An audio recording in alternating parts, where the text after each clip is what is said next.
What's up, YouTube? It's Whitaker, aka Wit, and welcome to Wit's World. And today we will be talking about basic training.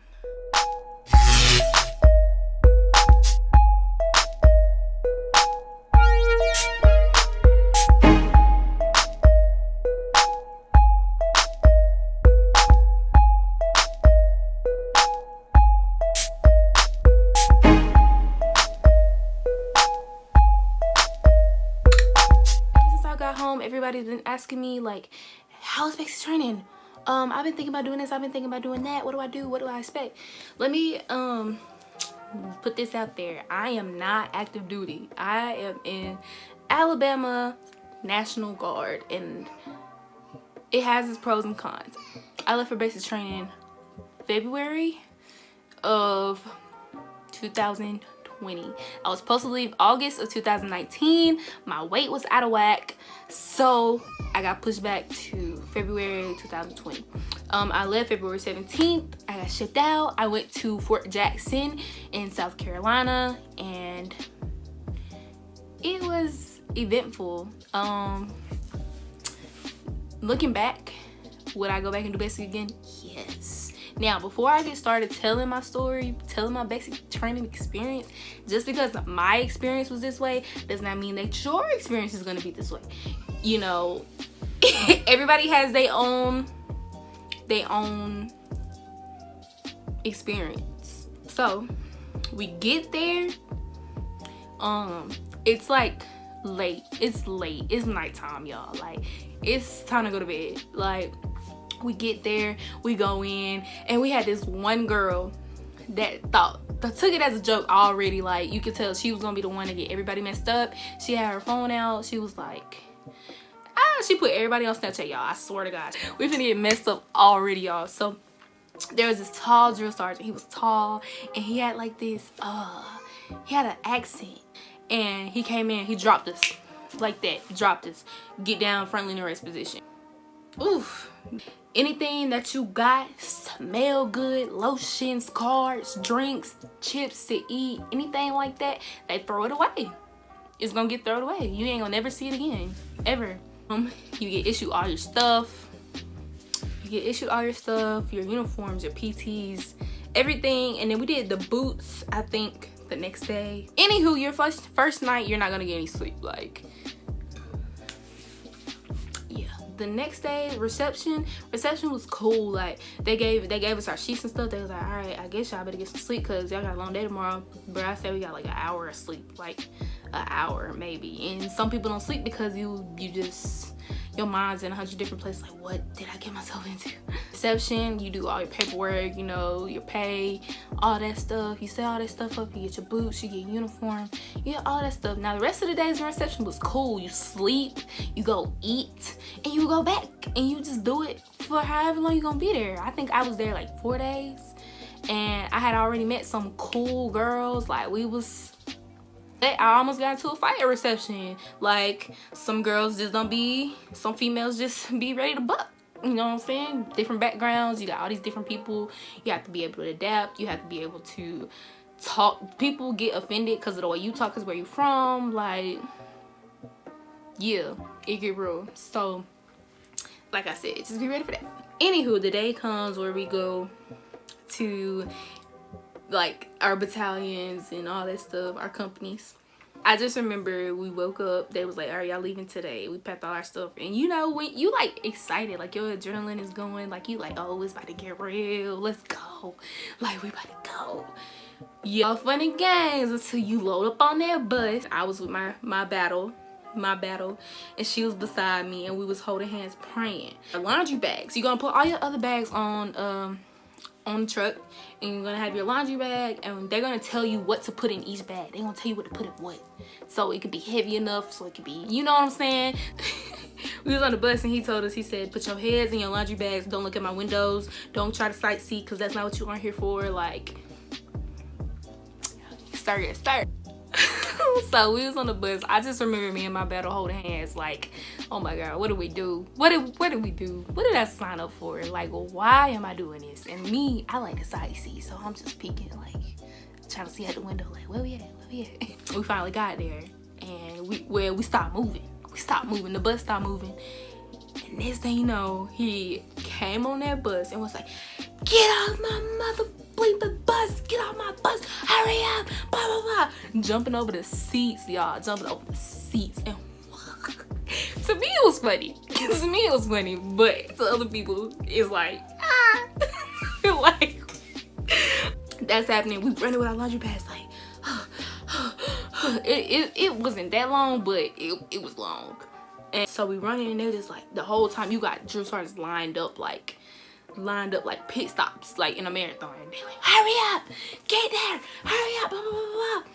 So you finally get there and you get to your platoon. You'll know they'll assign your platoons when you're at reception. So you have blue, you have red, you have yellow, and you have white, I think. And I was in 4th platoon, which was the yellow platoon, which is the Cobras. They told us, high knees, put the laundry bags over your head, high knees, go, blah, blah, blah, blah. And you just sitting there going, you got your laundry bag over your head. You got some people that can't even hold their laundry bags. It was bad. First, it was bad. We was like, oh my God. And you always gonna have this one drill sergeant in your battalion that's chill, but they don't say much, but when they turn up, they turn up. Like, they turn up. We had one, and he would walk around. He was walking around with his shades on. They all had on shades, so you couldn't see their eyes. They'll come stand right behind you and breathe on you, like breathe on you. This was before COVID was a thing. And then you have one screaming. The female drill sergeants, them the ones y'all need to watch out for. The female drill sergeants do not play. None of them. None of them. Remember, I told you, okay? None of them. I don't care how you want to put it. Don't play with them, because they not one of them, baby. I promise you. Boom, they told us to go up to our base, and that's when the time limits began. And if you don't make that time limit, you getting messed up. That's just what it is. Like, and they make it impossible. They're gonna make it impossible. That's the point. So don't trip. Like, I'm telling y'all all the stuff that I wasn't prepared for. I had a military father, so I'm not gonna say I was prepared for it, because I still was in shock. And I had a military dad. Like I said, just because I'm telling you, you're not gonna be prepared for it. You're not. Some things you're not gonna be prepared for. The first day you do paperwork, and they're gonna give you your last phone call. Y'all, I feel like I was going to jail. I feel like I was going to jail for the rest of my life. Like, they gave us a little prompt to say, and my phone was messed up. Like, my phone was messed up, so I couldn't even like really do nothing. But I called my mom, and they give you like a certain amount of time. I think it was like 2 minutes, and you trying to call everybody. Like, you try to call your mom, your dad, your spouse, your loved ones. You don't have the time. And when that beeper go off, it's time to put it up. 3 days, the second day, like the first night, 5-minute showers. You have 5 minutes. Go in there, do what you gotta do, get out. Some people didn't even touch the water. Some people didn't touch the water. Some people came out with wet hair. You know, like, some people didn't make it on time. We got dropped. The first night we got dropped. We in these bays. It's like 30 bunks, 32 bunks maybe, something like that. And we had the female drill sergeants come to our bus, and is tell you, get in your beds. You got in your bed, and they turn the light out. And I promise you, the first night of basic training, everybody's probably like, what did I do? Why am I here? What did I get myself into? Oh my God, I can't believe I did this. Like, why did I do this? What was I thinking? Like, was I really down this bad? Like, did I need that Camaro this bad? Did I need this Mustang this bad? Like, did I need this Scat Pack this bad? Like, that's how it is at first. Second day, you try to tackle, they wake you up, yo. They wake you up so loud. I'm talking about, I just learned how to bullhorn. Like, they teach you how to make your beds the right way. If it ain't made the right way, they gonna tear it up. They gonna take it apart, and your stuff's gonna be everywhere. You don't lock your lockers. Your stuff's gonna be out of your locker, thrown all over the floor. Like, Yeah, we did all that in red phase, and you learn the basics. You learn rank structure. You do that in reception too. You learn rank structure, all that other stuff, like the basic stuff. So you learn the PT exercises. Yeah, PT wasn't. You're athletically inclined. It's not that bad. I ain't gonna lie, it was kind of bad. I hate cardio. I hate cardio, but that's like the biggest thing in Army PT. Cardio. Like I told y'all, I didn't ship on time because I didn't do cardio. I lifted weights my whole high school career, but I did not ever do cardio. I played softball and I played basketball and I was a cheerleader. But cardio was not in my workouts. 2 miles, 3 miles, and I'm way better at it now. Thank God. But yeah, I did struggle with that at first. I did struggle with running. I did struggle with, you know, upper body strength. Luckily, my battalion was the best battalion and the fittest battalion, so they got me right. 360 to the day I was in basic. That's when COVID became a thing. COVID became a thing and messed us up. So I say red phase was like 3 weeks. Yeah, red phase was like 3 weeks, and then after red phase, you get into white phase. We won red phase, my platoon, whoop whoop, 4th platoon. And so white phase is when you get issued your weapons. Your weapon is your baby. Okay, your weapon is your baby. You're gonna take that everywhere you go. You're not gonna go anywhere without your weapon. You're not gonna go upstairs without your weapon. You're not gonna go pee without your weapon. You're not gonna go to the field without your weapon. You're not gonna go to the laundry room without your weapon. Just like a battle buddy. You're not gonna go to the laundry room without a battle buddy. You're not gonna go to the restroom, the latrine, sorry, excuse me, without a battle buddy. You're not gonna go anywhere without a battle buddy. So since you gotta take care of both of them, make sure you have a battle buddy at all times. Make sure you have your weapon at all times, and you won't have no problems. Now, if you don't take your weapon with you, they find your weapon on the ground. We had one drill sergeant. He found somebody's weapon. He just chunked it, like threw it across the field. I remember one time I forgot my weapon. We had a ruck march. I forgot my weapon, and my first sergeant like bang me. Pew pew. He pew pew me, and I had to play dead until somebody came. They had the 4-man carry me from the porta potty back to our setup, our apex. Ruck marches, you have 3. Well, we had 3. I don't know how things are going now with COVID, but ruck marches we had 3. The hammer, the anvil, and the forge, yeah, they're not that bad. You just walk with a weapon. The worst part is if you don't have your ruck packed right, you're gonna suffer. You're gonna suffer. You're gonna hate it. Like, it's gonna suck. It's gonna absolutely suck, like, if you don't pack it right. You want to pack it as small as possible. You want to pull those straps as tight as you can every single time. Ranger roll the heck out of your clothes, y'all. I cannot stress this enough. Ranger roll everything. A rucksack, make sure you pack that right, and they will teach y'all how to do all of this. Yeah, white phase was the best. You go to the range. Ooh, my battalion, we didn't ride, we didn't shuttle everywhere. We walked, we rucked everywhere, every day. I remember one time we went to the range like every day, 1 week, every single day, and we rucked every single day. Walked there, walked back. I think we probably rode the shuttle back twice. The range is really fun. If you don't know how to shoot, they're gonna teach you all that stuff. So hey, it's really fun. Like, I hate iron sights. CCLs are the best. But yeah, y'all get the picture about shooting. Like, that's everybody's like fun part. I love the range. Everybody loves the range. Who don't love the range? White phase. We won white phase 2. Shout out to 4th platoon. Whoop whoop. When you get to blue phase, it's kind of like you're basically like, no, I ain't gonna say chill, cause no. See, we got sent back to red phase because we got to chill. Our whole battalion was just being disobedient, being disrespectful, like, and when they sent us back to red phase, and we went back to the battalion one day, y'all. I think we did Remagen. Remagen is when you throw grenades. And we had Remagen, and nobody was listening, y'all. We had a new commander, and she was there observing, and I guess we like embarrassed her or something. It was just a bad day. Like, yeah, it was a bad day. We got back to the battalion, and they smoked us for an hour before dinner, child. They was like, you're getting sent back to red phase. And you know, every phase we supposed to get a phone call. Well, our phone call got took away.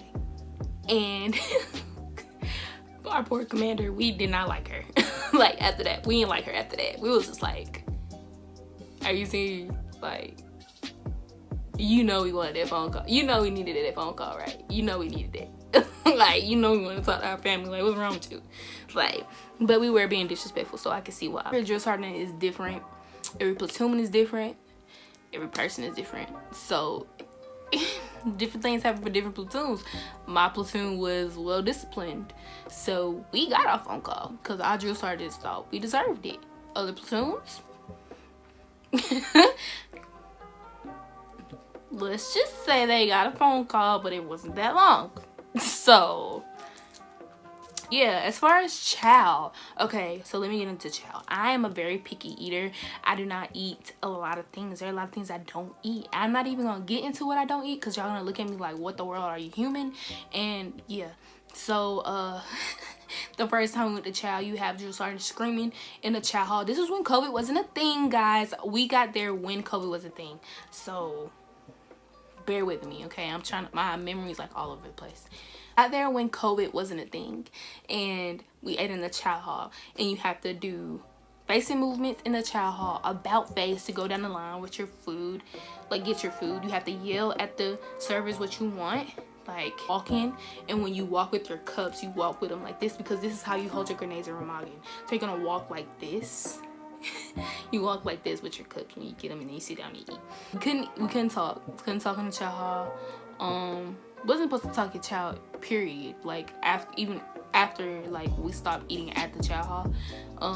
But anyway, we was eating, and yeah, we was eating, and I remember eating some carrots, and the drill sergeant got on my face and said, "What are you, a rabbit?" And I was like, I had a horrible attitude, y'all, like horrible. I'm just looking at him like, really? A rabbit? That's the best you can come up with? Like, the civilian in me wanted to be like, boy, if you don't get your... The civilian in me wanted to go off, but I knew where I was and I knew what I had to do, so I had to just shut my mouth. After that, we started eating chow outside. We had hot A's. We call them hot A's for Big Bens, and they stink so bad. But yeah, we had to eat outside, like rain, cold, hot. Like, we had to eat outside because of COVID. So yeah, we did that, and we had MREs.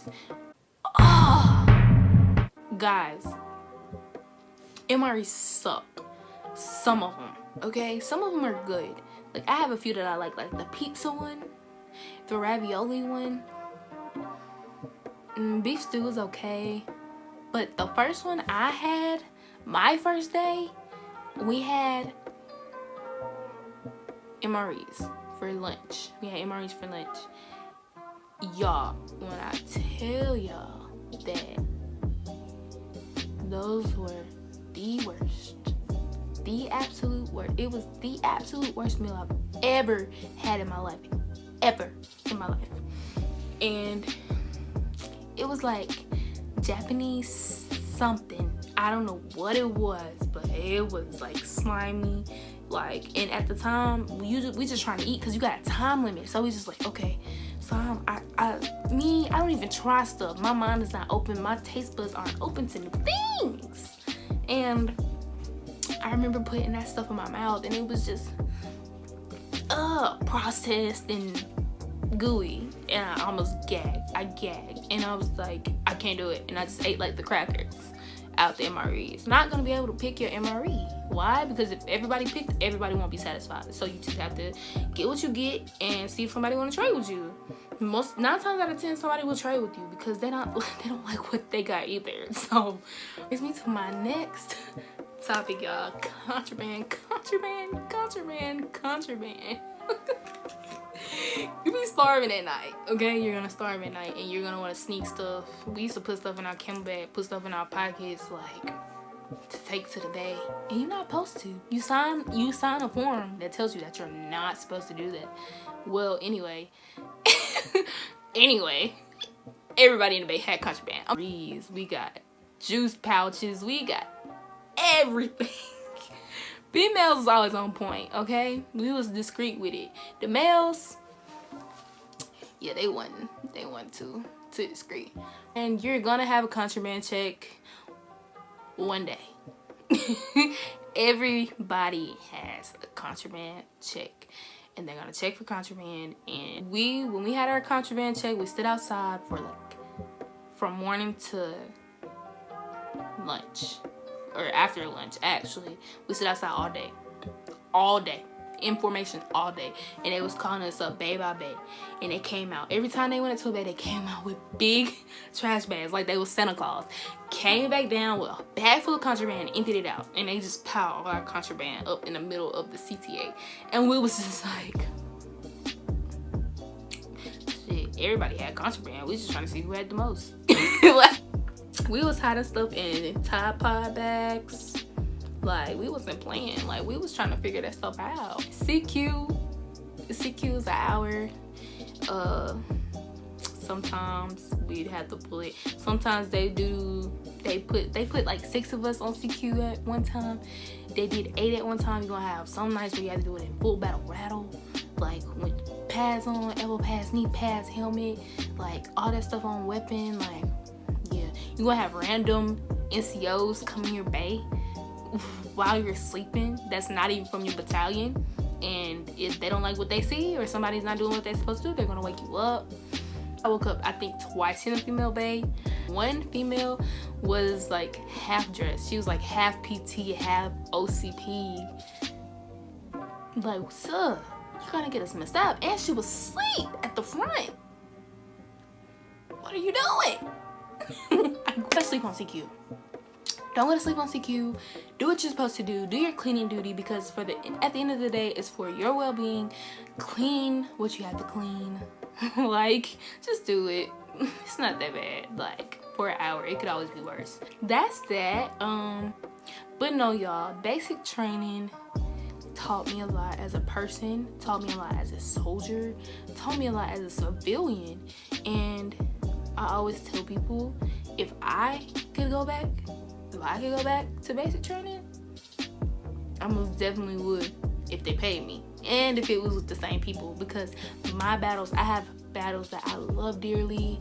Shout out to Nixon, shout out to Coco, shout out to Hutchison. All my battles that I went to basic with, I would not trade them. So yeah, you're gonna meet a lot of people with different backgrounds. You're gonna learn a lot from others, and you're gonna think it's a negative situation at the time, and that's what it's meant for. You're gonna think you're in a negative situation, but the people around you are gonna make it so much better, y'all. Sergeants, you need to understand that they get paid to do what they do. Don't take things personal. They're gonna tell you that. We had your sergeants that told us that every day. Don't take it personal. This is my job. This is what I have to do for you, for us, for the country, for you, for me. You know, this is what they do. So don't take it to heart, the things they say. Some people do take it too far, and you know, but most of them, like the yelling in your face, getting in your face, don't take it personal. Do not take it personal, and just do what you're supposed to do, y'all. Like, it ain't that bad. Like, just say yes, drill sergeant, no, drill sergeant. Stay motivated all the time. Stay motivated. They recognize things like that. Basic training is not that bad, y'all. It's what you make it. It was fun for me after the fact. After the fact. But yes, I wouldn't trade the experience for anything. But this is the end of my video. I probably missed a couple things, but let me know down below if you want me to go more in depth about certain things, and I'll make another video and try to explain it to you guys. I hope you all enjoyed. Don't forget to like, comment, subscribe. Mwah.